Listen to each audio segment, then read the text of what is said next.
Assalamualaikum warahmatullahi wabarakatuh. Bismillahirrahmanirrahim. Alhamdulillahi rabbil alamin. Wassalatu wassalamu ala sayyidina Muhammad miftahi babi rahmatillah adada ma fi ilmillah. Salatan wa salaman daimaini bidawami mulkillah wa ala alihi wa sahbihi wa man walah. Allahumma la ilma lana illa ma 'allamtana wa la fahma lana illa ma 'allamtana innaka antal alimul hakim. Allahumma harisna min dhulumatil wahmi wa akrimna binuril fahmi waftah lana abwaba fadlika wa rahmatika wa ghazaini ilmika. Allahumma minna nas'aluka fahman nabiyyin wa hifdzal mursalin wa ilhamal malaikatil muqarrabin. Allahumma aghnina bil ilmi wa zayyinna bil hilmi wa akrimna bit taqwa wa jamilna bil afiyah ya arhamar rahimin. Amin ya rabbal alamin. Alhamdulillah, segala puji milik Allah. Kita bersyukur kepada Allah subhanahu wa ta'ala atas limpahan nikmat yang Allah berikan kepada kita. Khususnya adalah kita bersyukur kita diberi nikmat oleh Allah untuk bisa beribadah kepada Allah, untuk bisa berzikir menyebut nama Allah, untuk bisa mengkaji ilmu agama. Ini adalah nikmat yang sesungguhnya, nikmat yang sebenarnya dari Allah subhanahu wa ta'ala. Karena nikmat ini kita akan mendapatkannya insyaallah abadi, baik di dunia maupun di hari akhirat. Sama seperti halnya musibah. Ya, musibah di dalam agama itu lebih besar daripada musibah dunia. Karena musibah dunia itu sifatnya sementara, akan hilang sebentar hanya di dunia. Lain hanya dengan musibah agama, itu sifatnya kekal, yaitu baik di dunia maupun di hari akhirat. Bagaimana musibah agama? Yaitu orang yang meninggalkan perintahnya Allah subhanahu wa ta'ala. Itu adalah musibah yang sebenarnya. Orang yang berbuat maksiat kepada Allah, itu adalah musibah yang sebenarnya. Orang yang lupa kepada Allah subhanahu wa ta'ala, itu adalah musibah yang sebenarnya. Karena akan selalu menyesal baik di dunia maupun di hari akhirat selama-lamanya. Bahkan pernah disabdakan oleh Nabi kita, Nabi Muhammad sallallahu alaihi wasallam, laisa yatahassar ahlul jannah illa ala sa'atin marrat bihim lam yadhkurullaha fiha. Pernah disabdakan oleh Nabi kita, Nabi Muhammad sallallahu alaihi wasallam, tidaklah merasa menyesal penduduk sorga. Jadi penduduk sorga masih merasa menyesal, padahal sudah selamat dari api neraka, masuk ke dalam sorga yang sangat nikmat, yang sangat mulia. Tapi penduduk sorga masih merasa menyesal karena satu hal. Apa itu? Pernah saat-saat yang dilaluinya di waktu di dunia dalam keadaan lupa kepada Allah subhanahu wa ta'ala. Jadi orang yang taat kepada Allah, orang yang bertakwa, orang yang rajin ibadah, masuk ke dalam surga masih merasa menyesal.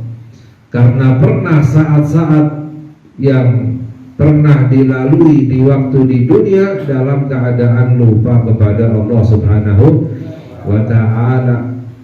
Ini akan merasa menyesal walaupun sudah berada di dalam surga. Coba kalau seandainya saya waktu itu gak lupa kepada Allah, pasti derajat saya lebih ditinggikan oleh Allah subhanahu wa ta'ala. Jadi ini merupakan musibah yang sebenarnya.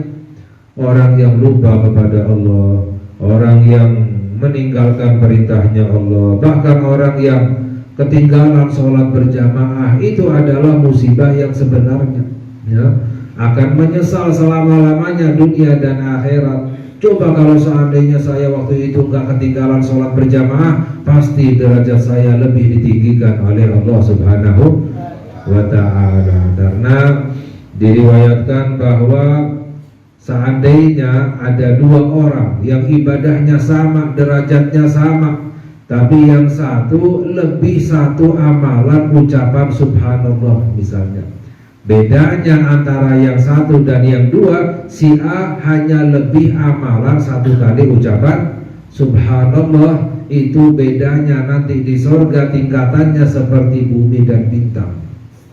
Ya, baru satu kali ucapan subhanallah.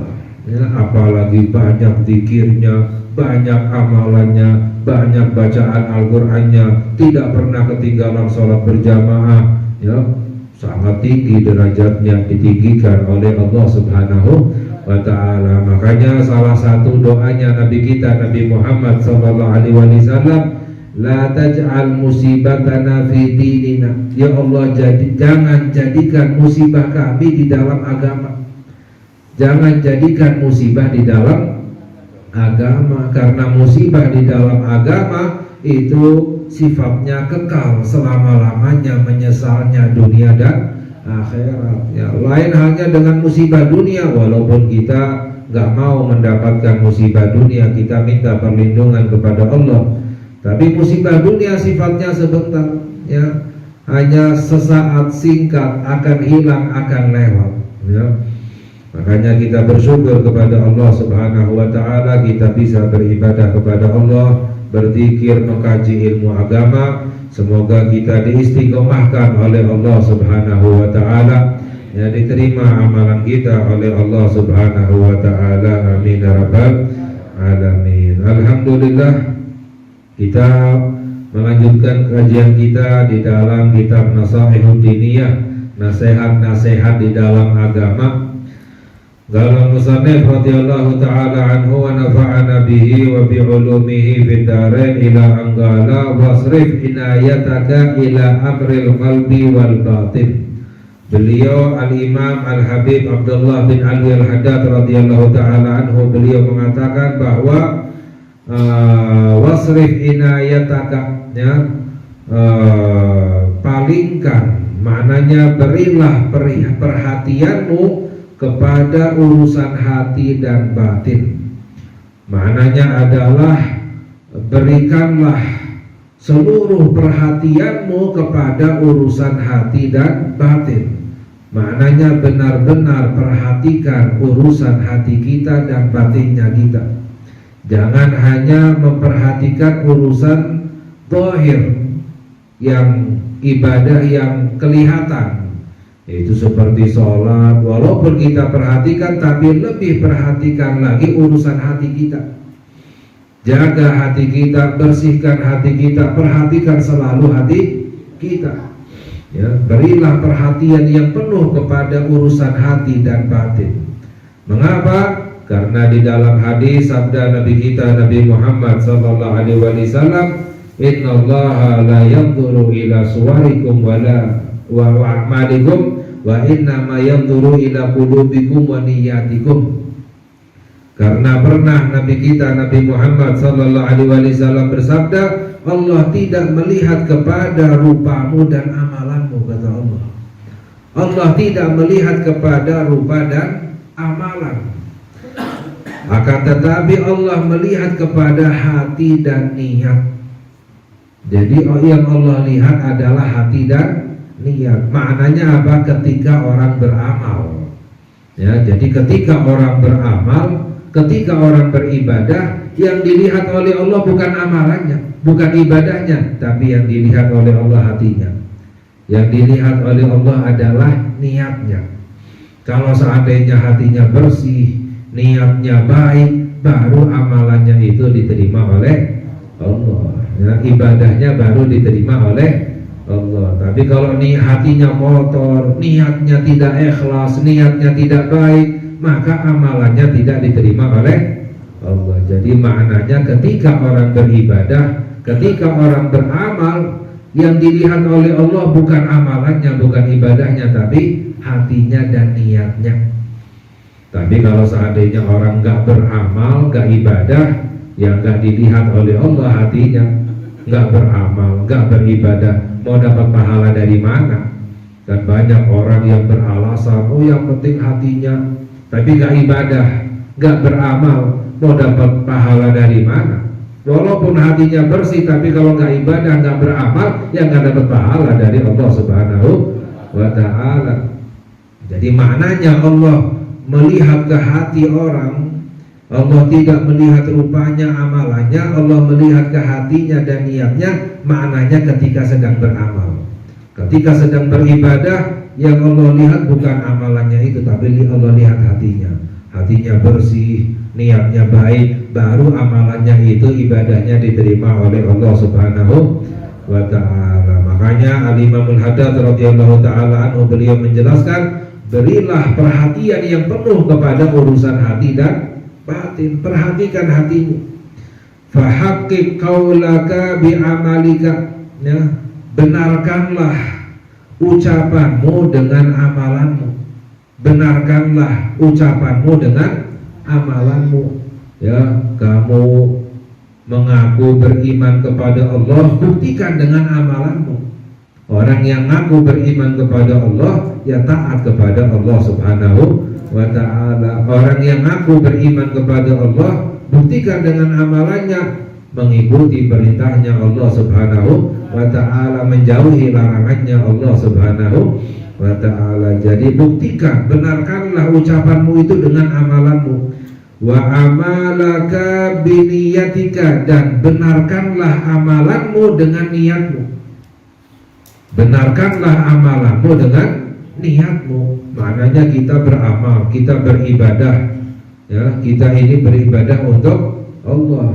Ya, kita melihat orang sholat, orang puasa, orang zikiran, itu seakan-akan seperti ibadah beramal untuk Allah Subhanahu wa Ta'ala. Tapi dilihat bagaimana niatnya. Kalau niatnya bukan karena Allah, berarti itu namanya munafik. Kelihatannya beramal ibadah untuk Allah, tapi hatinya bukan untuk Allah, itu namanya orang munafik, gak benar berarti amalannya. Jadi beliau menjelaskan, benarkanlah amalanmu itu dengan niatmu. Ya, engkau beramal untuk Allah, buktikan dengan niatmu.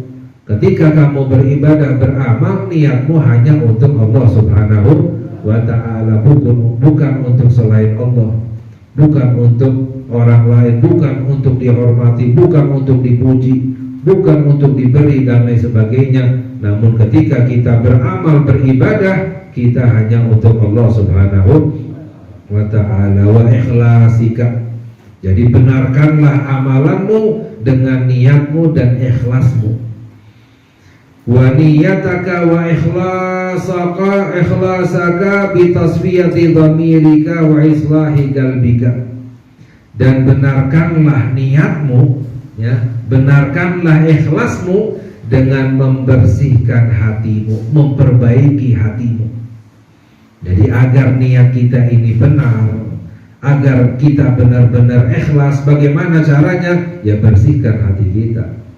Kita benarkan hati kita, kita benahi hati kita. Fa innal qalba huwal aslu wa alaihil madar, karena hati itu adalah pokoknya, dasarnya, porosnya. Yang paling penting, pokok dari amalan kita, dari niatnya kita, yang baik maupun yang buruk, ya, niat yang baik maupun yang buruk itu tergantung pada hati seluruhnya. Jadi porosnya, intinya, dasarnya, pokoknya itu adalah hati, ya.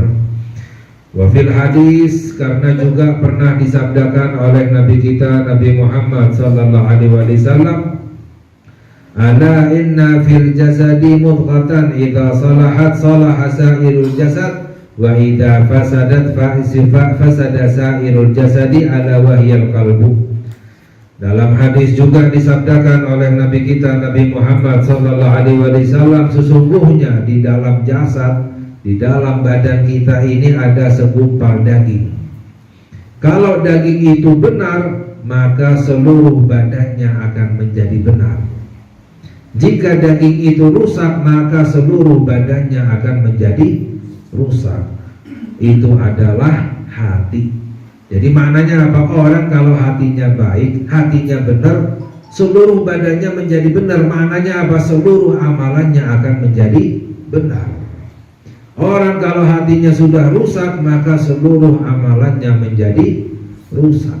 Nah, jadi tergantung bagaimana hati.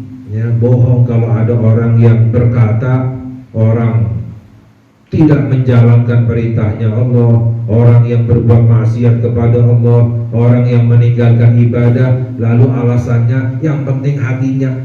Bohong. Mengapa? Karena Nabi Muhammad SAW sudah mengabarkan orang kalau hatinya baik, amalannya juga pasti baik. Gak mungkin hatinya baik, amalannya gak baik, gak mungkin.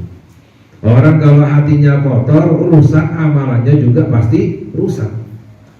Ya, gak mungkin orang hatinya baik, amalannya rusak, gak mungkin.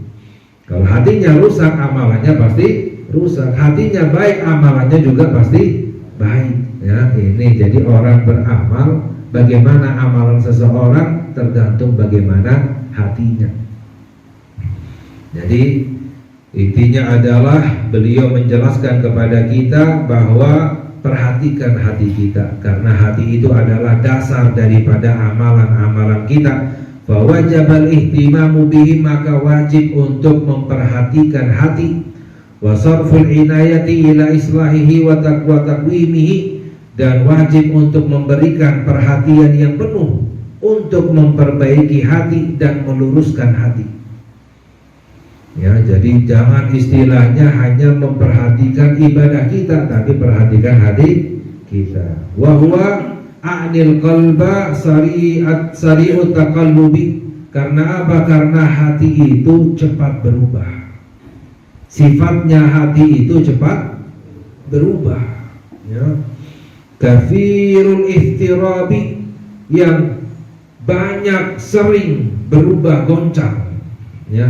Makanya al-qalbu dalam bahasa Arab, hati itu adalah al-qalbu. Mengapa dinamakan dengan al-qalbu? Li takallubihi. Takallub itu maknanya bolak-balik, sering berubah hati itu. Ya, kadang seperti ini, kadang cepat berubahnya, makanya dinamakan dengan al-qalbu. Ya, karena nama itu diambil daripada sifatnya. Nama diambil dari sifat, misalnya manusia insan. Mengapa manusia dinamakan dengan insan? Karena likathrati nisyanihi wa khata'ihi, karena banyak nisyan. Insan dari kata nisyan, lupa. Manusia itu banyak lupanya. Manusia itu sering lupa, sering berbuat salah. Itu adalah sifatnya manusia, makanya dinamakan dengan insan. Ya, sama seperti halnya ayah kita semuanya, Nabi Adam alaihi salam. Nabi Adam makan buah khuldi, lupa. Bukan sengaja untuk melanggar perintah Allah, bukan, tapi Nabi Adam lupa sebab dirayu oleh iblis. Kalau kamu makan buah ini, kamu akan khuldi. Khuldi itu maknanya kekal.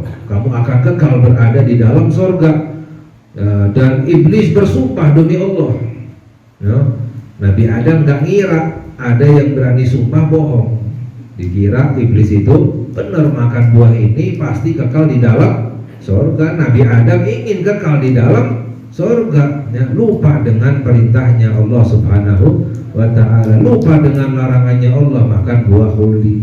Makanya dalam ayat yang lain Allah berfirman, walaqad ahidna ila adama min qablu fanasiya walam najid lahu azma. Allah berfirman yang artinya kami telah janjikan kepada Nabi Adam sebelumnya, lalu Nabi Adam lupa, kata Allah. Walam najid lahu azma, dan kami tidak temukan Nabi Adam niat untuk melanggar perintah Allah, kami tidak temukan, kata Allah. Jadi niatnya bukan untuk melanggar perintah Allah, tapi lupa. Nah, itu Nabi Adam, ya. Tapi lupanya Nabi Adam tidak sama seperti lupanya kita. Kalau kita lupa masih dimaafkan oleh Allah. Lupanya Nabi Adam dihukum oleh Allah Subhanahu wa ta'ala, karena semakin tinggi derajat seorang hamba, semakin besar amanatnya, tanggung jawabnya dari Allah Subhanahu wa ta'ala. Sama seperti hanya hati-hati itu cepat berubah, cepat bolak-balik. Hatta qala alaihi salatu wassalam fihi innahu asra'u taqalluban minal kibri idza istama'at ghilyanuha. Bahkan pernah disabdakan oleh Nabi kita Nabi Muhammad sallallahu alaihi wasallam bahwa hati itu lebih cepat berubah daripada panci ketika mendidih. Panci yang diisi air mendidih, tutupnya itu kan bergetar, goncang, cepat berubah.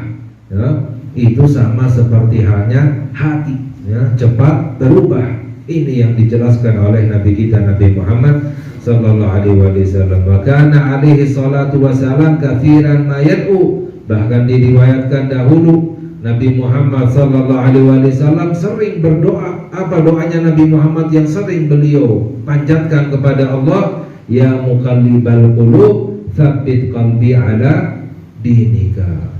Ya Allah yang membolak-balikan hati, tetapkanlah hatiku di atas agamamu.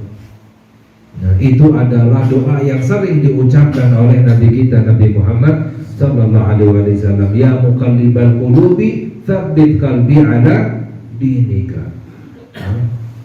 Wa yaqul innal quluba baina usbu'aini min asabi'ir rahman. Bahkan disabdakan oleh Nabi kita Nabi Muhammad sallallahu alaihi wasallam, sesungguhnya hati itu ibaratnya, bukan sebenarnya, ibaratnya seperti di antara dua jarinya Allah Subhanahu wa taala. Jadi seperti berada di antara dua jarinya Allah Subhanahu wa ta'ala. Kalau Allah ingin luruskan, Allah luruskan. Kalau Allah ingin sesatkan, ya disesatkan oleh Allah, tinggal dibolak-balikkan oleh Allah Subhanahu wa ta'ala. Ini istilah, karena kita nggak boleh menyamakan sifatnya Allah dengan sifatnya manusia, sifatnya makhluk. Jadi maknanya apa? Hati itu cepat berubah. Makanya kita minta selalu kepada Allah agar hati kita dikuatkan oleh Allah, agar hati kita ditetapkan, diluruskan oleh Allah Subhanahu wa ta'ala. Ya muqallibal qulubi, tsabbit qalbi ala dinika. Wa kana alaihi salatu wassalamu idza halafa washtahada fil yamini yaqul la wa muqallibal qulubi. Dan bahkan diriwayatkan bahwa dahulu Nabi kita Nabi Muhammad sallallahu alaihi wasallam kalau bersumpah, kadang Nabi Muhammad kalau bersumpah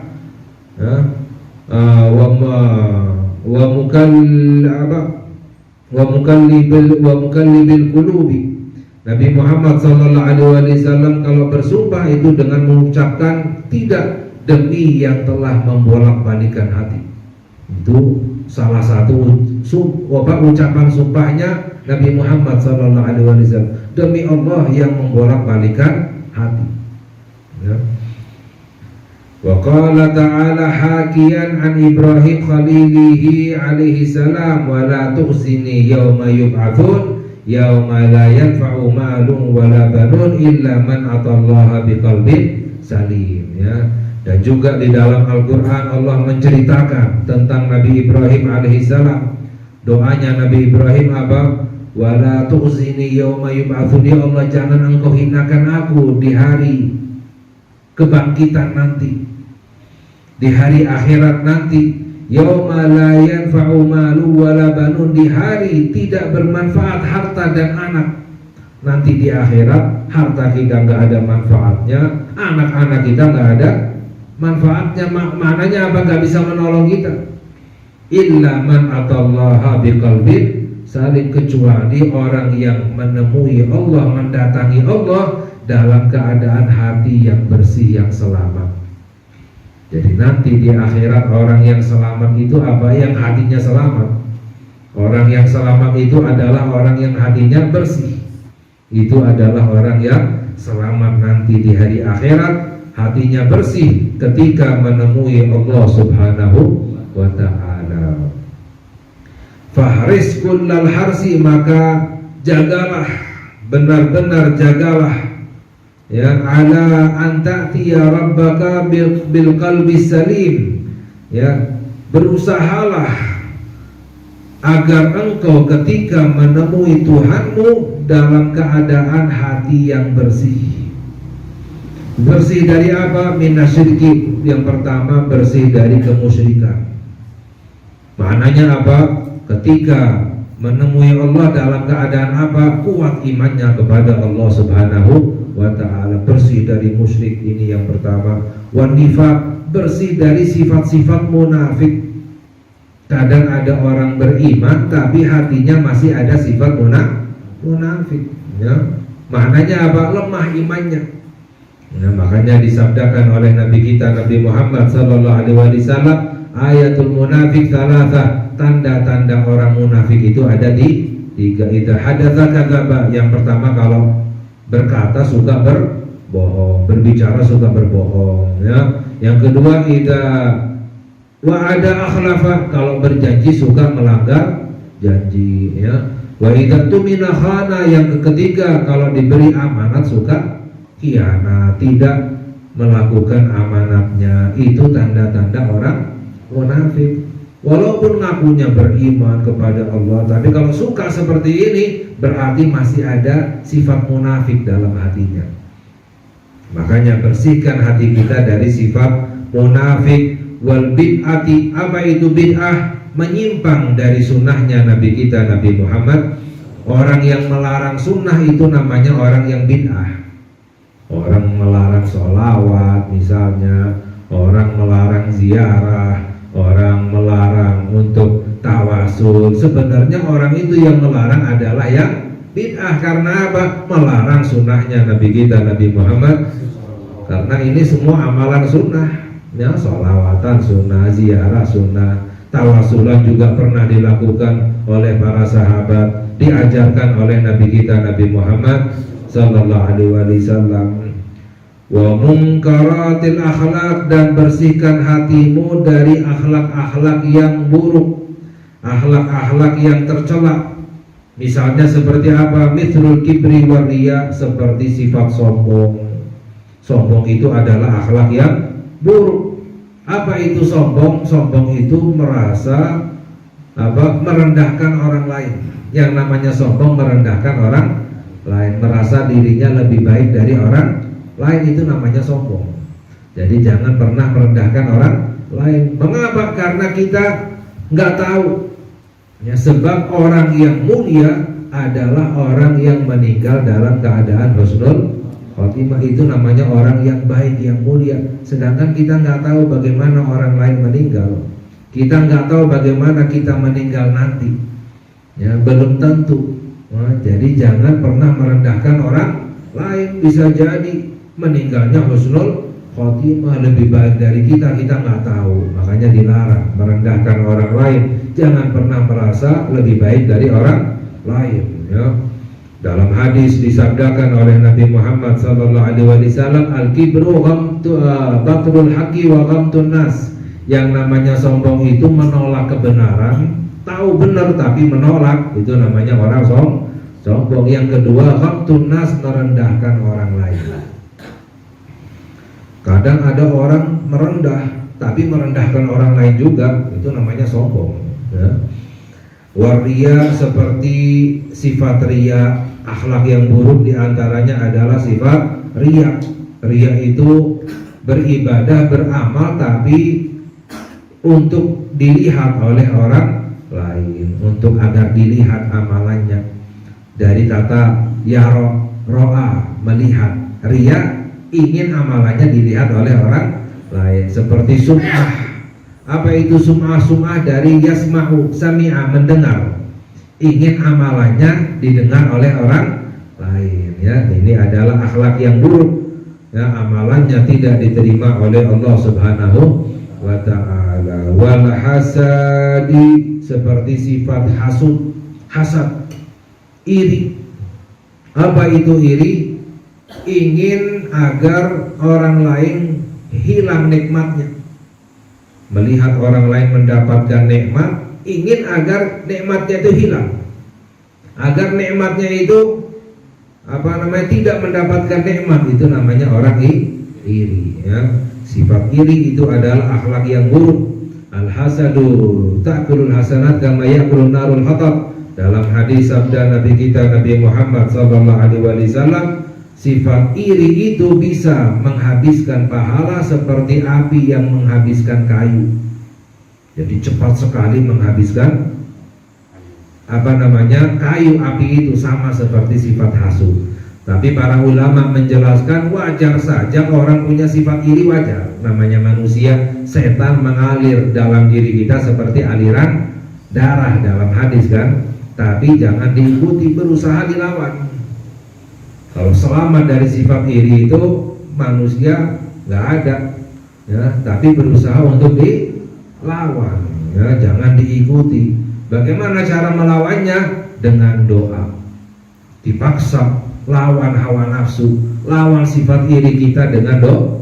Bagaimana kita doakan itu orang? Misalnya kita melihat orang mendapatkan nikmat dari Allah, timbul sifat iri, wajar itu manusia. Kita lawan, kita doakan itu orang. Semoga nikmatnya ditambah oleh Allah, semoga nikmatnya dijaga oleh Allah, semoga terus mendapatkan nikmat dari Allah, ya. Dilawan, ya. Ini seperti mengobati hatinya yang rusak, ya. Lama-lama akan hilang sifat irinya itu, ya. Kalau sudah hilang sifat iri, baru menjadi hamba yang benar-benar beriman kepada Allah Subhanahu wa ta'ala, ya. Sifat iri jangan diikuti, semakin jadi. Wal ghisyi, dan juga menipu, akhlak yang buruk itu, hati yang kotor yang rusak itu suka menipu. Man ghasyana laisa minna. Wal ghisyu lil muslimin, menipu orang muslim, ya. Dalam hadis sabda Nabi Muhammad sallallahu alaihi wasallam, barang siapa yang menipu kami orang-orang muslim tidak termasuk dari golongannya orang muslim. Orang yang menipu orang muslim tidak masuk ke dalam golongannya orang muslim, ya. Wa asbahu dzalika, dan yang semacamnya. Jadi bersihkan hati kita dari kemusyrikan, kemunafikan, bid'ah, akhlak-akhlak yang buruk, kotoran-kotoran hati. Wasta'in billahi wasbir, dan sambil minta pertolongan kepada Allah Subhanahu wa ta'ala dengan doa tadi itu. Ya muqallibal qulubi tsabbit qalbi ala dinika. Ya wasbir, bersabarlah untuk mengobati hati. Lebih susah mengobati hati daripada mengobati amalan kita. Ya, kita mau lurus, mau istiqomah, mau benar, ya itu susah. Ya, tapi lebih susah lagi mengobati hati. Ya, wastahid wasyamir, berusahalah, bersungguh-sungguhlah dalam meluruskan hatimu, membersihkan hati. Waqul katsiran, dan banyaklah berdoa dengan doa yang diajarkan oleh Allah di dalam Al-Qur'an. Rabbana la tuzigh qulubana ba'da idh hadaitana wa hab lana min ladunka rahmatan innaka antal wahhab. Banyaklah berdoa dengan doa ini. Ini doa yang diajarkan oleh Allah dalam Al-Qur'an. Rabbana, ya Allah, wahai Tuhan kami, la tuzigh qulubana, jangan engkau sesatkan hati kami. Ba'da idh hadaitana, setelah engkau memberi hidayah kepada kami, ya Allah. Wa hab lana min ladunka rahmat, dan karuniakan kepada kami rahmat dari sisimu, ya Allah. Innaka antal wahhab, sesungguhnya engkau ya Allah yang maha memberi.